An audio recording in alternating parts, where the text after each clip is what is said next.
Доброго ранку. Триває 90-й день російсько-української війни.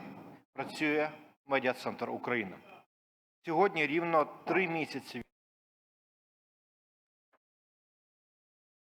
This has been 3 months since Russia attacked Ukraine, and we're starting our day with Deputy of Ukraine's Parliament, Roman Kostenko, who took up arms since the earliest day of the invasion and is defending Ukraine, while at the same time continuing to serve as national deputy. Roman, good morning. Good morning. Roman, could you tell us your personal story, how the war started for you and how you ended up at the front line?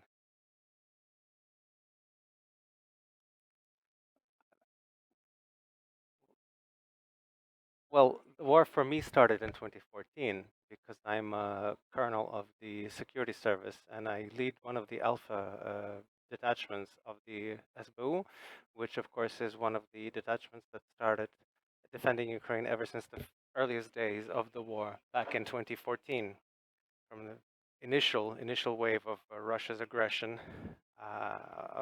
If you're asking me about the start of this full-scale invasion, we've already been told,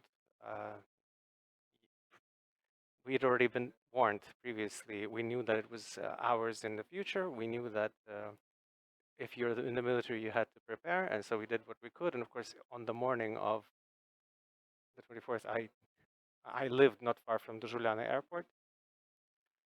And of course, there were explosions, and then there were phone calls telling me that shelling has started and the enemy has started attacking the borders and broke through the borders of our country. And of course, after this, we all got together at the committee, at the National Security Committee of the Parliament. We discussed our work. We then voted. Later, it was voted in Parliament. We voted the president's decree to introduce martial law.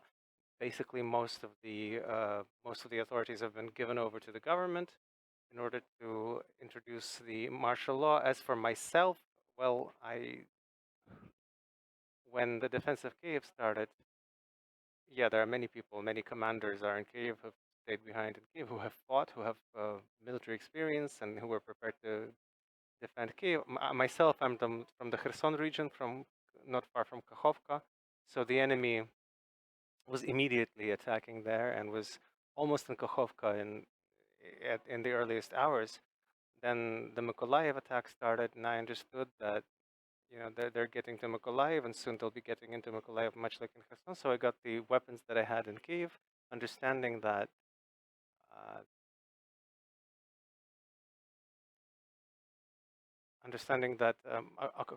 a comrade of mine, an airborne, Manchenko, was also fighting. So I called him. I took my firearm and got to Mykolaiv. And I thought this would be one of the last cars that got into Mykolaiv because the enemy was practically in the city. And then together with the local detachments and local organizations that were deployed there, that were located there, the Ukrainian armed forces, and we engaged the enemy and we beat them back almost to the line between the Kherson and Mykolaiv regions. While it should be said that there was already fighting going on in the city, in the Zhovtnevy district, Ternivka, the airports. There were already Russian detachments and tanks, but they were beaten back heroically by our armed forces, and also with the help of our civilians, who really also helped. I haven't seen this kind of unity, ever in my experience of the Ukrainian people. War through the eyes of a military person and the war through the eyes of a deputy. How are those perceptions different?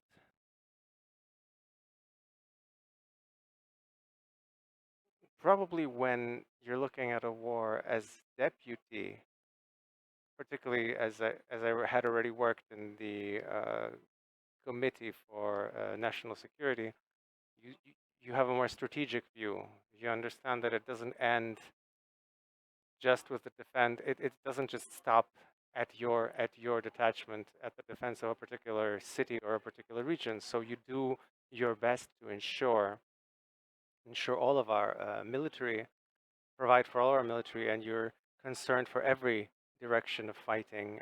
And you periodically talk also to colleagues. We talk to our colleagues from the Parliament of the UK and from the U.S. Congress. So you no longer separate. You know, when, for instance, I used to be special forces and we're fighting, and so we have to.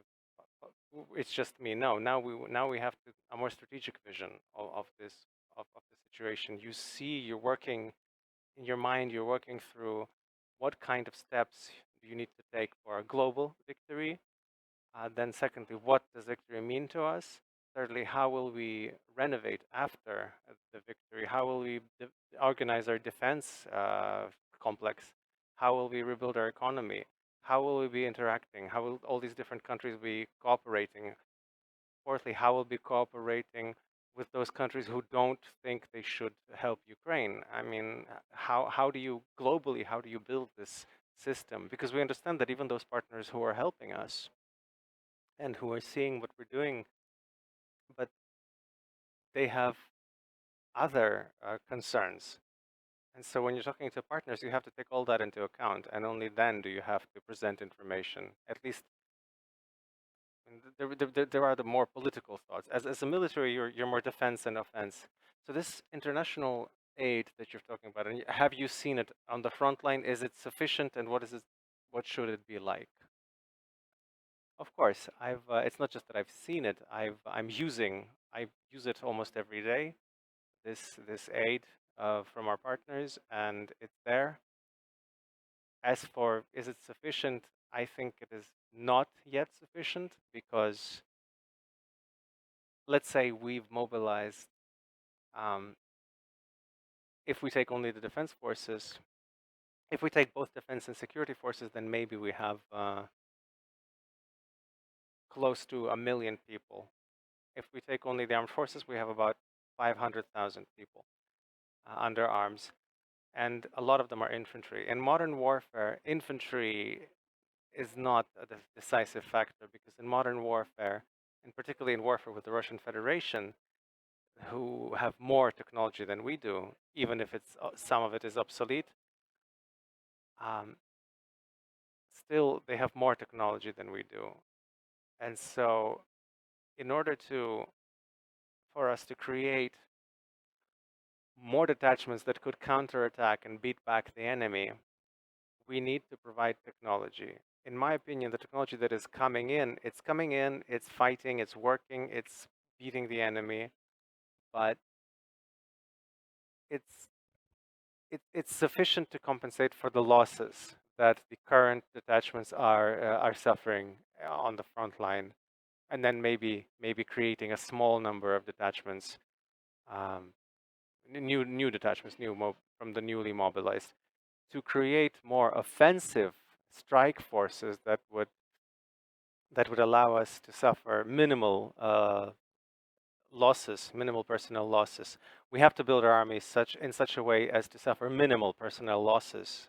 That should be the main principle. We cannot just afford, like the Russian Federation, to just make cannon fodder, make mincemeat out of people. So yeah, we really do need new technology, modern technology, and our detachments need to receive this. What kind of weapons it should be?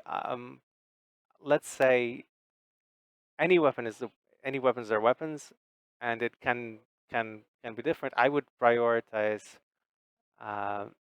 artillery, armored vehicles that can protect our defenders, and then what can break the war in our favor is the ability to strike the enemy at distances. I know that there are discussions right now around missile, the HIMARS missiles, the various multiple launch rocket systems when our partners have some conditions that they set us. But I would like to say that in this war, there can be no even understanding. I mean, I understand that they have global concerns. They're looking at more globally than just Ukraine. They have, but right now we are under fire, and right now both Europe and the United States and the entire civilized world can win this war by supplying us with the weapons that we need.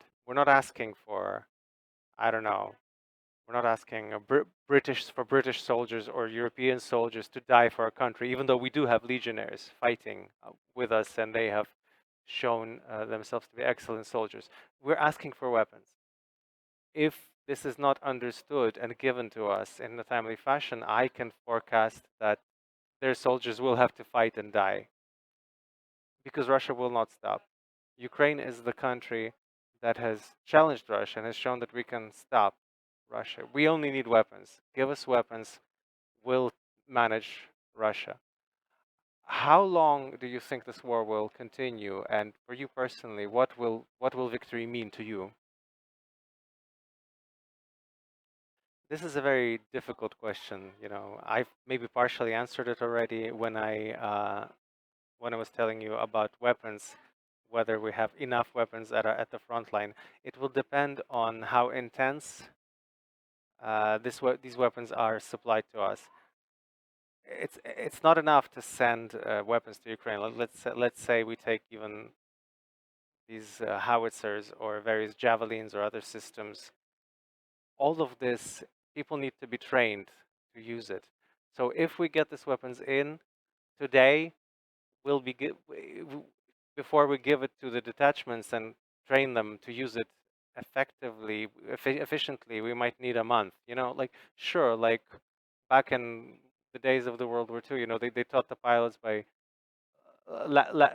landing, and all they need to do is to drop a bomb. This means that you're taking a modern weapon and you're only using 10% of its capacity. That's one result. If we take the weapons and train people to use it and can use it to its full capacity, you have a different result and completely different abilities and capacities and opportunities. And so how long this war will last depends on, unfortunately, our resources running out. And so we need constant supply. If our partners give us weapons, supply us with weapons, and we have the time to train our mobilized resources, then we can do it by the end of the year. I believe this, that with good supply, uninterrupted supply, we can kick the enemy out of our territory by the end of the year. What will victory look like for me? Well, at the start of the war, I said is the return to the borders of February 24th. I see our motivated soldiers. I see us fighting, and I would like to say, until the last millimeter, the return of Ukrainian land. I just want to give one statistic here. Here next to Mykolaiv, we have constant fighting. There's very serious. The enemy is hitting us with artillery 24/7. They have the initiative. They have the upper hand in terms of shelling. Okay, I haven't counted, but I would say about 70 to 30%, sometimes 80 to 20% is their advantage over us. It's a very efficient weapon, these Orlans, and we have to work with something similar, because they, just the word Orlan can send a whole detachment of people into bunkers. But there's another statistic, which is hits. I'm asking I'm talking to the commanders and how many losses they've suffered in the last week and how much they've destroyed, and not just in their words, but specifically confirmed on the video. And I would say it's the reverse statistic. Again, it's about 80-20 in our favor. Although we use fewer shots, we get more hits. We destroy more of the enemy's technology. This shows the professionalism of our military and the fact that we don't waste shells, knowing that we do have our villages, our land, our people on the other side, and we have to fight not with numbers, but with skill. And this is what we're doing. Thank you very much. Stay safe with us.